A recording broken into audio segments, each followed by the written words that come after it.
Greeny एक भंवरा बहुत ही हंसता खेलता हुआ कीड़ा है। वो हमेशा हंसता और गाना गाता रहता है। वो अपना पूरा दिन अपनी मौज मस्ती में ही खत्म कर देता है। क्या खूबसूरत समा है, मुझे इसके एक एक पल का मजा उठाना चाहिए। इतना कहकर वो गुनगुनाना शुरू कर देता है।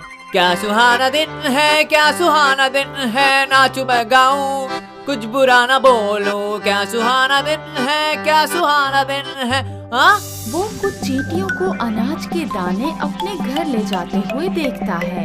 इतने खूबसूरत दिन के नजारे से बेखबर ये चींटियां आज के दिन भी काम कर रही हैं। कितने दुख की बात है। वो उनमें से एक चींटी को रोककर बोलता है, मेरे प्यारे दोस्त, क्या तुम कुदरत के इस अनमोल तोहफे का मजा नहीं लेना चाहते? आओ मेरे साथ नाचो गाओ। क्या सुहाना दिन है, क्या सुहाना दिन है, नाचूं और गाऊं, कुछ बुरा ना बोलो।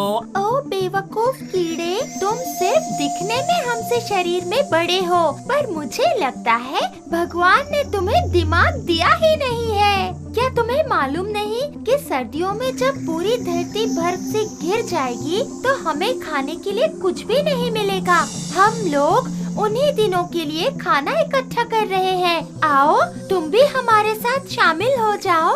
अरे तुम छोटी सी चींटी मुझे अक्ल सिखा रही हो। मुझे लगता है तुम्हें अक्ल नहीं है जो तुम कुदरत के इस अनमोल नजारे का मजा नहीं लेना चाहती। मैं तुम्हारी तरह बेवकूफी नहीं कर सकता। मैं आज का मजा लेना चाहता हूँ। मैं आने वाले कल की चिंता में अपने आज का मजा नहीं खराब करना चाहता। ये कहते हुए ग्रीनी फिर से नाचने गाने लगता है। क्या सुहाना दिन है, क्या सुहाना दिन है, नाचूं और गाऊं, कुछ बुरा ना बोलो।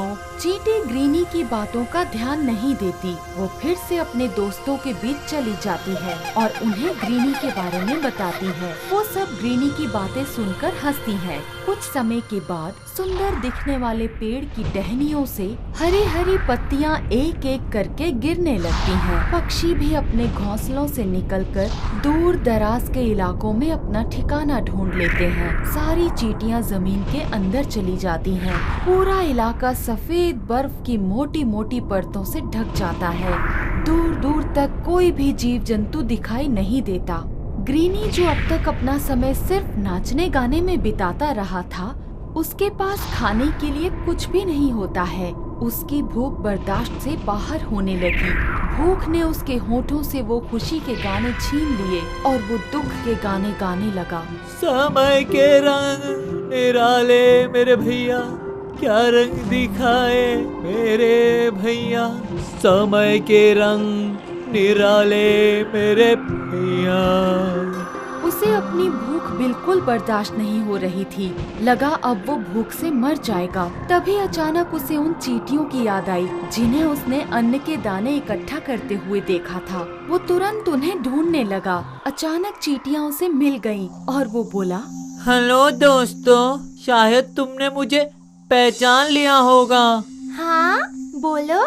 काश मैंने तुम्हारी उन बातों पर ध्यान दिया होता ताकि अपने बुरे दिनों के लिए कुछ खाने पीने का इंतजाम कर लिया होता। आज कितने दिन हो गए मैंने कुछ भी खाया पिया नहीं। भूख से मेरा बुरा हाल है। मेरे पास रहने के लिए जगह भी नहीं है। क्या मैं तुम लोगों के साथ रह सकता हूँ?